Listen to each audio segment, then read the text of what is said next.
নমস্কার, কেমন আছেন সকলে? নতুন আরও একটি ডেলি ব্লগে আপনাদের সকলকে জানাই অনেক অনেক স্বাগত। আজকে সকাল থেকে ভিডিওটা শুরু করতে পারিনি, তো শুরু করছি এখন ওই 11:30টার সময় থেকে। তো সকালবেলা না, আজকে অনেক কাজকর্ম ছিল। আর সবাইকে প্রথমেই জানাই রথযাত্রার ভিডিও আজ আমি আপনাদের সঙ্গে শেয়ার করছি, কিন্তু একটু লেট হয়ে গিয়েছে জানি, কারণ এডিটিংয়ের জন্য। আর বেশ কিছুদিন আমি এই 2-3 দিন হলো ভিডিও কোনো আপলোড করতে পারিনি, কারণ একটু ব্যস্ত ছিলাম। যাই হোক, আজকে আবার সময় করে এডিট করে ভয়েস ওভার দিয়ে আজ আবার তোমাদের সঙ্গে এসেছি এই ভিডিও শেয়ার করার জন্য। তো রথযাত্রার দিনের ভিডিও ছিল এটা, ব্লগটা। তো সেদিনকে না সকাল থেকে তো কাজকর্মর একটু চাপাচাপি ছিল, আর একটা বিশেষ কারণবশতই আমি সকালবেলা ভিডিওটা অন করিনি। যাই হোক, সেটা পরের কথা। এখন হচ্ছে স্নান করে নিয়েছি, আর এই যে চুলটুল আঁচড়ে না একটু সিঁদুরটা লাগিয়ে নিলাম, পরে নিলাম। তারপরে না এখন ঘড়ির কাঁটায় এখন 12:30 মতো বাজে। তো মিষ্টিকে স্নান করিয়ে দিয়েছি, আর এই যে এখন আমি ওকে জামা টামা পরিয়ে নিচ্ছি।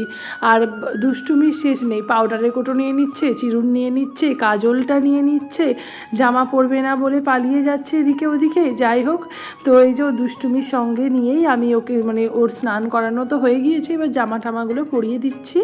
আর তারপরে চুল টুল আঁচড়ে আর কি সুন্দর করে আর কি রেডি করে নিলাম। কি বলতো, রথযাত্রার দিন তো ভেবেছিলাম সকালের দিকে একটা ভালো জামা পরাবো, কিন্তু তারপরে দেখলাম না, কিছুক্ষণ পর তো নোংরা করেই ফেলবে, সেই জন্য আর ভালো জামা পরাতে ইচ্ছা করলো না। তো আর আজকে না এত সকাল থেকে গরম, আর তার সঙ্গে হচ্ছে বৃষ্টি, ঝাঁকে ঝাঁকেই বৃষ্টি আসছে। কিছুক্ষণ পর পর টানা যে বৃষ্টি হচ্ছে তা তো নয়, কিন্তু ঝাঁকে ঝাঁকে ভালোই বৃষ্টি হচ্ছে সকাল থেকে। জামা কাপড় না আগের দিনও তাই বৃষ্টি হয়েছিল বলে শুকোয়নি। তো বারান্দাতে তোমরা দেখলে ব্যালকনিতে অনেক জামা কাপড় মেলা ছিল, ছাদেও সকালবেলা অনেক কেচে দিয়েছিলাম, সেগুলোও সব শুকোয়নি, বারান্দাতে আমাদের মেলে দেওয়া আছে। এখন আমি মিষ্টিকে নিয়ে একটুখানি খেলা করছি। সকাল থেকে তো আজকে একদম সময় পাইনি মেয়েটাকে আদর করার, জানো তো। আজকে সেই জন্য এখন না একটুখানি আদর করছিলাম, খেলা করছিলাম। তারপরে ও খেয়ে দিয়ে ঘুমিয়ে গিয়েছে, এখন বাচ্চা ওই 3টে মতো। তো আর কি হয়েছে জানো তো, 2টো সার্পের প্যাকেট খোলা হয়ে গিয়েছে, একটা শাশুড়ি মা খুলেছে, একটা আমি খুলেছি। তো সেই জন্য না একটা আমি ওপরে নিয়ে চলে এসেছি, আমার ওপরের শার্টটাও শেষের পথে, সেই জন্যই। আর একটা তো নিচেতে ব্যবহার করা হবে। কি হয়েছে, মা ভেবেছে কি যে আমি খুলছি, অনুশ্রী হয়তো খুলবে না, কিন্তু আবার আমি ভেবেছি যে কালকে দেখলাম তো শার্প নেই, তো আমি তাড়াতাড়ি করে প্যাকেট কেটে ফেলেছি।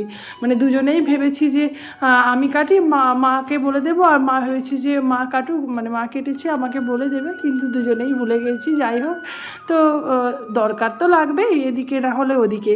তারপরে না আমাদের এই পা মোছার চটটা একটুখানি ছিঁড়ে গিয়েছিলো, ওটাকেও সেলাই করে নিলাম।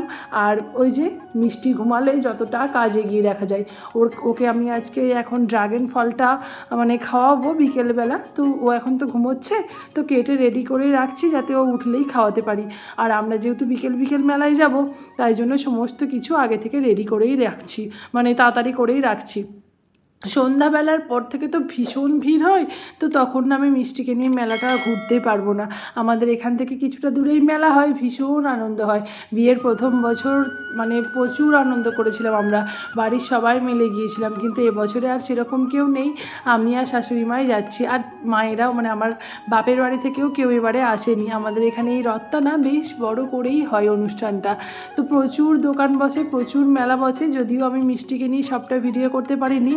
রথটা ভীষণ সুন্দর সাজিয়েছিল, তোমাদের সঙ্গে শেয়ার করছি, কেমন লাগছে তোমরা জানিও। সত্যি কথা বলতে গেলে আমার ভীষণ পছন্দ হয়েছিল সাজানোটা, আমি অনেকক্ষণ ধরে দাঁড়িয়ে দাঁড়িয়ে দেখছিলাম। আর এই যে সবাই এখানে ফটো তুলতে ব্যস্ত, এত ভিড় রথের সামনে, তো মিষ্টি না একটু বিরক্ত হচ্ছিল, তাই জন্য ওকে সরিয়ে নিয়ে এলাম। তারপরে মেলায় ঢুকেছি, মেলাতে না ওই যে ঝাঁকে ঝাঁকে বৃষ্টি হয়েছে, তো ভীষণ কাদা, তো মেলা বেশি ঘুরিনি, একটু ঘুরে তাড়াতাড়ি করে আর কি বেরিয়ে চলে এসেছি। আর যেখানে দোকানে গিয়ে যা খেলনা দেখছে না, হাত বাড়িয়ে বাড়িয়ে দেখাচ্ছে, সেটা আমি তোমাদের সঙ্গে আর ভিডিও করে দেখাতে পারিনি। যাই হোক, এখান থেকে আমি টুকিটাকি এটা ওটা কিনেছিলাম, সেগুলো তোমাদেরকে নেক্সট দিন আমি ভিডিওতে শেয়ার করব। আর আমার সবচেয়ে প্রিয় হচ্ছে এই যে মেলার বরফ গোলা, তো সেটাই খাচ্ছি। আর তো গোলা কিনে নিয়ে না চলে গিয়েছিলাম রোলের দোকানে, তো সেখানে এগ রোলটা আর কি অর্ডার দিয়ে দিয়েছি, তারপরে সেটাকে কিনে নিয়ে প্যাকিং করে বাড়ি চলে এসেছিলাম। যাই হোক, ভিডিওটা আর বেশি বড় করিনি, এখানেই শেষ করছি। তোমরা সকলে ভালো থেকো, সুস্থ থেকো। আজ আসি তাহলে, দেখা হবে নেক্সট ব্লগে। টাটা।